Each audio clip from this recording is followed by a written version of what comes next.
Gomaniganj union কাজী office ও আইনি পরামর্শ কেন্দ্রের পক্ষ থেকে সবাইকে জানাচ্ছি মোবারকবাদ এবং সালাম। আসসালামু আলাইকুম। আজকে একটু ভিন্ন টাইপের টপিক, কিন্তু আমাদের জীবনের জন্য খুবই গুরুত্বপূর্ণ, সেই বিষয়টি নিয়ে কথা বলবো। আমাদের সমাজে কিন্তু ছেলেরা যতটা না ডিভোর্স দেয়, তার থেকে মেয়েরা ডিভোর্স দেয় বেশি, এটা পরিসংখ্যানেও প্রমাণিত।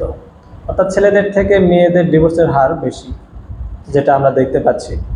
এখন মূল ব্যাপারটা চলে আসে যে আমরা যখন সামাজিকভাবে বিবাহ করতে যাই, অথবা তালাকপ্রাপ্ত মেয়েকে পুনরায় বিবাহ করতে যাই, অন্য জায়গায় বিবাহ করতে যাই, এই ধরনের বিষয়গুলোতে আইনগতভাবে যাই থাকুক না কেন, সামাজিকভাবে কিন্তু আমরা সবসময় আলেমদের কাছে শরণাপন্ন হই এবং তাদের কাছে থেকে ফতোয়া নিয়ে ইসলামী শরিয়ার আলোকে এটা গ্রহণযোগ্য হবে কিনা বা জায়েজ হবে কিনা, এটার আলোকে ফতোয়া নেওয়ার পরে কিন্তু আমরা নতুন করে বিবাহ বন্ধনে আবদ্ধ করার চেষ্টা করি।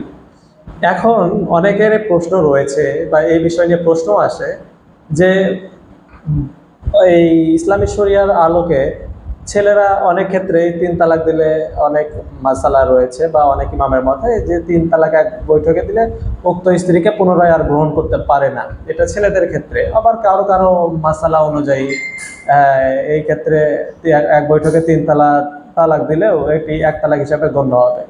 যাই হোক, এটা ছেলেদের ক্ষেত্রে বিষয়টি আসে। এখন সব থেকে জটিলতা বাদে অন্য একটি জায়গায়, সেটা হচ্ছে আমাদের দেশে যেহেতু মেয়েরাও এখন অ্যাভেলেবেল ভাবে তালাক দিয়ে থাকে। এখন কোনো স্ত্রী যদি তার স্বামীকে 3 তালাকে তফাইজ প্রদান করে থাকেন, বা সেই স্বামীকে 3 তালাকে তফাইজের পরে উক্ত স্বামীকে পুনরায় গ্রহণ করতে যদি ইচ্ছুক হন, অথবা অন্য কোনো জায়গায় বিবাহ করতে যান, সেক্ষেত্রে 3 তালাক দেওয়ার পরে, বিশেষ করে 3 তালাক দেওয়ার পরে পুনরায় উক্ত স্ত্রীকে উক্ত স্বামী আবার গ্রহণ করতে পারবে কিনা, বা এই ক্ষেত্রে কি ছেলেদের মতো এটা 3 তালাকে পতিত হবে কিনা, এটা নিয়ে আজকে কথা বলবো। বিষয়টা এতটাই জটিল যে আমি যেহেতু এই বিষয়ে খুব বড় বিশেষজ্ঞ নয়, তবে আমার নিজস্ব একটি অপিনিয়ন তুলে ধরার জন্য চেষ্টা করব। যদি ভুল ত্রুটি হয়, আপনারা আশা করি এই জিনিসটা আমাকে কারেকশন করে দেবেন, যদি কোনো বিজ্ঞ লোক আমার ভিডিওটি দেখে থাকেন। স্বাভাবিকভাবে একজন ছেলে তালাক দেওয়ার ক্ষমতাটি ইসলামী শরিয়াগতভাবে পেয়ে থাকে, কিন্তু মেয়ের তালাক দেওয়ার ক্ষমতা ইসলামী শরিয়া অ্যালাউ করে না।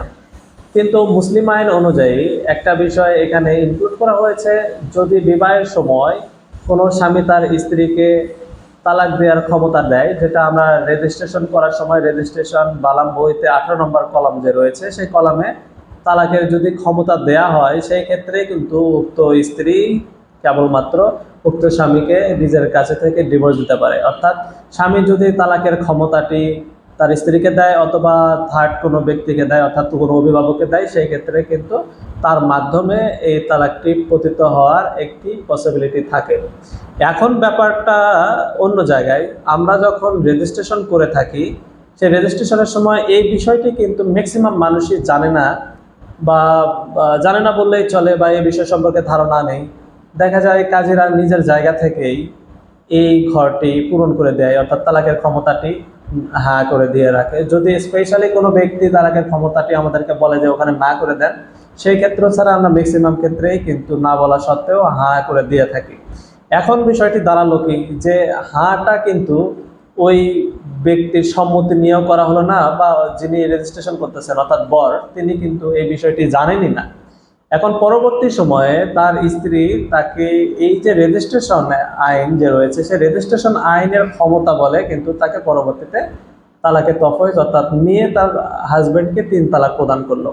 তো আমার ওপিনিয়ন হচ্ছে এই জায়গায়, যেহেতু ছেলে এখানে মৌনভাবে অথবা জ্ঞানসম্মতভাবে অথবা জানা অবস্থায় তার স্ত্রীকে বা অথবা অন্য কাউকে তালাকের ক্ষমতাটা দেয় না, ম্যাক্সিমাম ক্ষেত্রে কথা বলছি আমি, তো সেই ক্ষেত্রে কিন্তু স্বাভাবিকভাবে ইসলামী শরিয়ার আলোকে উক্ত স্ত্রী কিন্তু তালাকের ক্ষমতা প্রাপ্ত হন না। শুধুমাত্র রাষ্ট্রীয় আইনে যেহেতু সেই রেজিস্ট্রেশন বইয়ে ওই তালাকের ক্ষমতার বিষয়টি লিপিবদ্ধ হয়েছে, এবং তালাকের তফাইজ যদি 3 তালাক ঘটে থাকে সেটাও কিন্তু রাষ্ট্রীয় আইন অনুযায়ী তালাকের রেজিস্ট্রেশন বইয়ে লিপিবদ্ধ হচ্ছে। এখানে ইসলামী শরিয়া আইন অনুযায়ী তিনি তালাক দেওয়ার ক্ষমতা অর্জন করেননি এবং ইসলামী শরিয়া আইন অনুযায়ী ফলো করে তার অর্থাৎ স্ত্রী তার স্বামীকে তালাকও দেন নাই। সেই ক্ষেত্রে আমার যেটা মনে হয় এই ক্ষেত্রে হয়তো বা উক্ত স্ত্রীকে উক্ত স্বামী চাইলে পুনরায় গ্রহণ করতে পারবে। তবে কোনো স্ত্রী বা স্বামী জেনে বুঝে যদি এই ঘরটা ফিল আপ করেন তাহলে কিন্তু 3 তালাক হয়ে গেলে উক্ত স্বামী তার স্ত্রীকে পুনরায় আর গ্রহণ করতে পারবেন না, যেমনটা ছেলেদের ক্ষেত্রে হয়ে থাকে। তবে এখানে আরেকটি জটিলতা রয়েছে, যেহেতু স্বামী তার স্ত্রীকে ওয়াকিফালভাবে অর্থাৎ জ্ঞানসম্মতভাবে জানা বোঝার আলোকে তালাকের ক্ষমতাটি দিচ্ছেন না, সেই ক্ষেত্রে উক্ত স্ত্রী হয়তো বা রেজিস্ট্রেশন বইয়ের যে ক্ষমতা রয়েছে সেই বইয়ের ক্ষমতা বলে তাকে তালাক দিয়ে অন্য জায়গায় বিবাহ করছেন। সেই ক্ষেত্রে কিন্তু যেহেতু ইসলামী শরিয়ার আলোকে তিনি তালাক দিতে পারেন না, সেই ক্ষেত্রে এটা তালাক হিসেবে অনেক সময় গণ্য না হতে পারে এবং অন্য জায়গায় বিবাহ করলে এটা কিন্তু জিনার পর্যায়ে পড়ে যেতে পারে। সুতরাং আপনারা এই বিষয়টি খুব সিনসিয়ারভাবে দেখার চেষ্টা করবেন এবং এই বিষয়টি নিয়ে কোনোভাবেও অবহেলা করবেন না। আশা করি বিষয়টি বুঝতে পেরেছেন। তারপরেও এটা নিয়ে আপনাদের কোনো বক্তব্য থাকলে বা কথা থাকলে আপনার সাথে হটলাইন নাম্বারে যোগাযোগ করতে পারেন। সে পর্যন্ত ভালো থাকবেন, সুস্থ থাকবেন এবং আমার জন্য দোয়া করবেন। আসসালামু আলাইকুম ওয়া রাহমাতুল্লাহি ওয়া বারাকাতুহু।